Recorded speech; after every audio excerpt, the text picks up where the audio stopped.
Isa sa mga pinakamagandang parte ng isang kasal ay ang hinandang wedding vows ng kinakasal. Ilan sa mga celebrities ay may napakagandang wedding vows na maaaring maging inspirasyon sa mga ikakasal. The Philippine Showbiz List presents Most Beautiful Wedding Vows of Showbiz Celebrities. Angelica Panganiban and Greg Homan. Puno ng pagmamahal at pasasalamat ang wedding vow ni Angelica para sa asawang si Greg. Anya, ilang beses man daw siyang nadapa, nasaktan, umiyak, pero ni minsan hindi siya sumuko sa pag-ibig sapagkat alam niya na darating din ang panahon na ibibigay din sa kanya ng bathala ang karapat-dapat. At dumating ang araw na hindi niya malilimutan ang pagdating ni Greg sa kanyang buhay. Ito anya naging sagot sa lahat ng bakit niya noon. Dagdag pa ni Angelica, si Greg ang dahilan kung bakit naging sapat siya. Isa pa sa labis na pinagpapasalamat ay ang pagdating ni Bean sa kanilang buhay. Ayon sa mensahe ni Angelica, pangakong hindi na ako matatakot at sasanayin ko na ang sarili ko na may nagmamahal na sa akin ng totoo at nag-aalaga ng wagas. Kasi ang sarap pala pag nasusuklian ang lahat ng ibinibigay ko habang buhay, mahal kita. Bianca Gonzalez and JC Intal.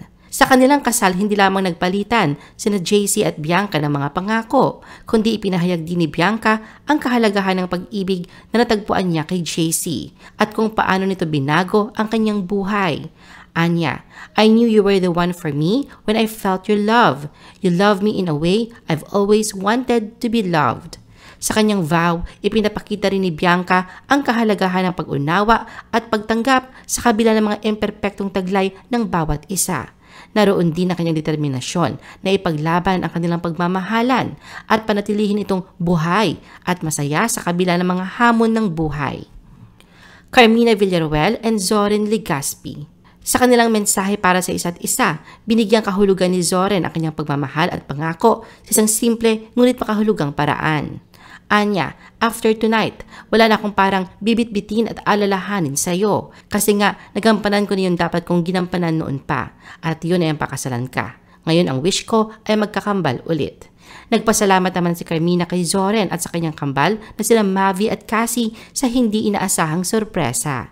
Anya, thank you for loving me ng buong buo. Akala ko ang mga nanay lang, mga magulang lang yung magbibigay ng unconditional love. Hindi pala. Kahit ikaw, kahit yung kabiyak mo o yung partner mo, pwedeng maging ganon kasi talagang selfless. Saab Magalona and Jim Bacaro. Sa kanyang wedding vow ay sinabi ni Saab na, "You are the man my dad would have wanted for his baby girl. There is no doubt in my heart that he is happy to be giving me away to you today." Ia Villania and Drew Arellano. Sa kanyang vow, ipinangako ni Drew ang kalayaan na ibibigay niya kay Ia na maging matagumpay ito. Anya, I promise to give you the freedom to be the successful girl you always wanted to be. But know this, in this journey, I will hold your hand. I will always be there. So don't be afraid to follow your dreams. Nikki Hill and BJ Albert. Nang magsimulang magpalitan ng panata sina Nikki at BJ, nakinig ng mabuti ang kanilang pamilya at mga kaibigan. Bahagya naging emosyonal si BJ habang pinipigilan ang kanyang mga luha. Sa maikling teaser na kanilang vows na may post sa Instagram, sinabi ni BJ sa kanyang bride, I promise to be your biggest fan and your biggest supporter for whatever it is you want to do. I promise to hold your hand when we fight, to listen to you, and always strive to be better. Samantala sa vow ni Nikki, nagpabatid siya ng paghanga sa perpektong panahon ng Diyos. Anya, you've quickly become everything and I'm sometimes left wondering how I could have possibly done without you all the years.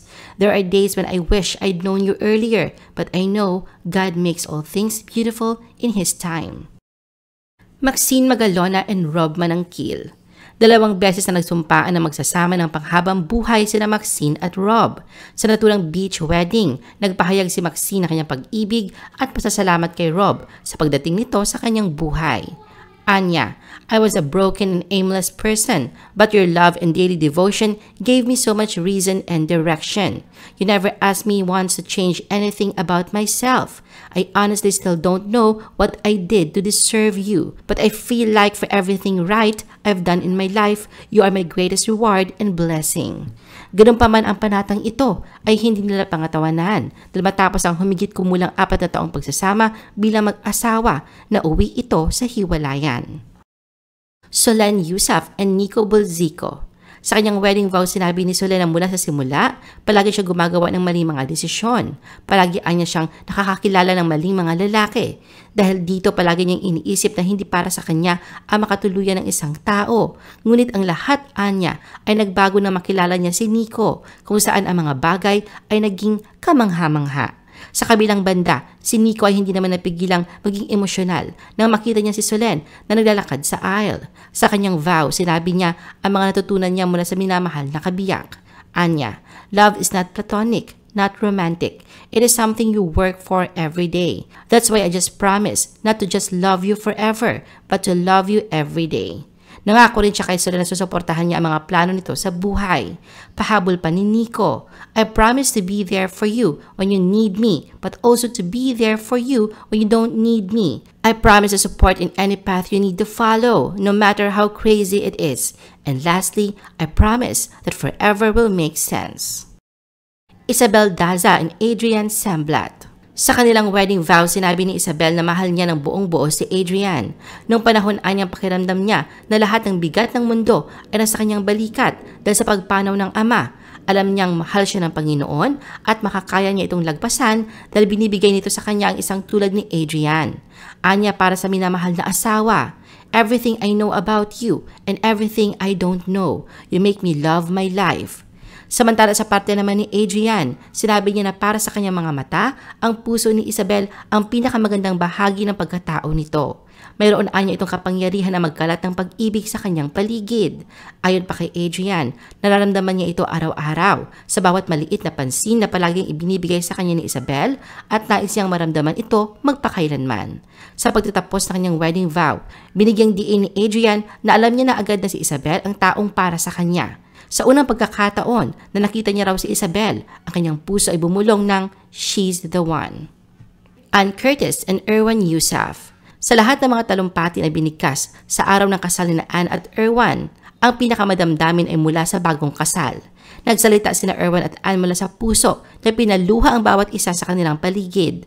Naglahad si Erwan sa pagsasabing, without noticing it, you've made me want to tell a story and compile it in fear that one day I would have to read it back just to remember us, knowing that whatever happened, I could keep you in my back pocket, a tucked away novel that I could look for hope.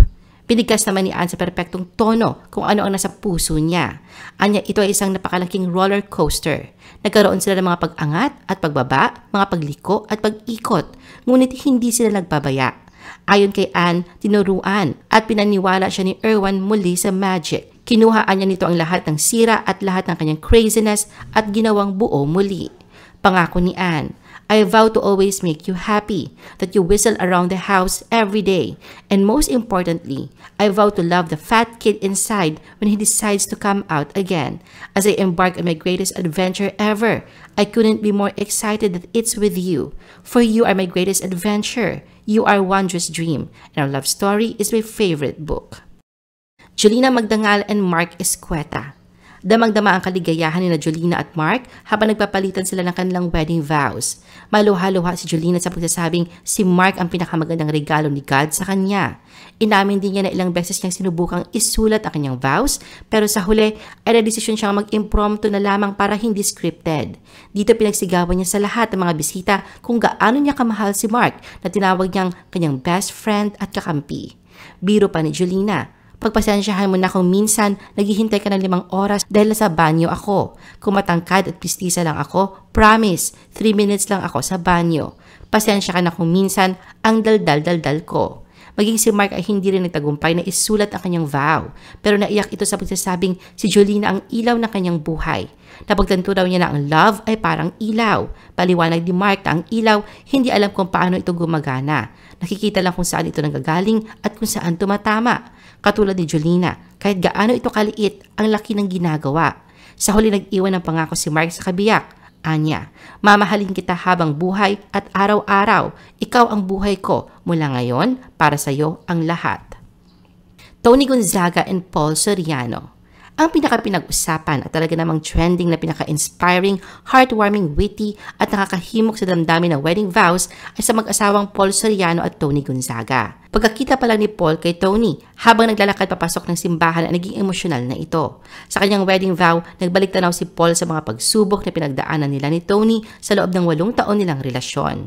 Hindi man nagdetalye si Paul, aminado siyang hindi madali para sa kanila ang madawit sa iba't ibang kontrobersya, dala na rin ang trabaho ni Tony sa showbiz. Inihayag niyang wala siyang may papangako kay Tony kundi ang kanyang pananalig sa Diyos na palaging gabayan ang kanilang pagsasama bilang mag-asawa. Maging si Tony ay naging emosyonal nang ihayag niya ang kanyang wedding vows, lalo pat aminado siya na mas madaming sakripisyong ginawa si Paul sa tinagal na kanilang relasyon. Ito ay sa kadahilan ng umpisa pa lang ay nilinaw na ni Tony kay Paul na prioridad niya ang kanyang pamilya at showbiz career.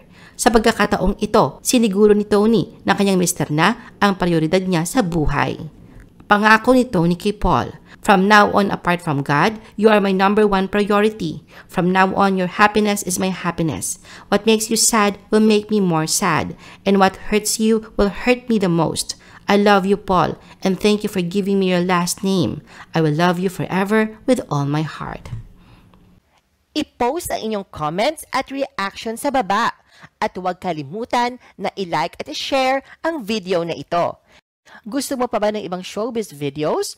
Panoorin ang aming iba pang top viewed videos. Para sa aming mga YouTube viewers, pumunta lang sa description ng video na ito o i-click ang link sa itaas ng screen. Para naman sa mga Facebook viewers, ay maaari ninyong hanapin ang mga link sa comment section ng video. I-follow nyo din kami sa Facebook at mag-subscribe sa aming YouTube channel. Thanks for watching!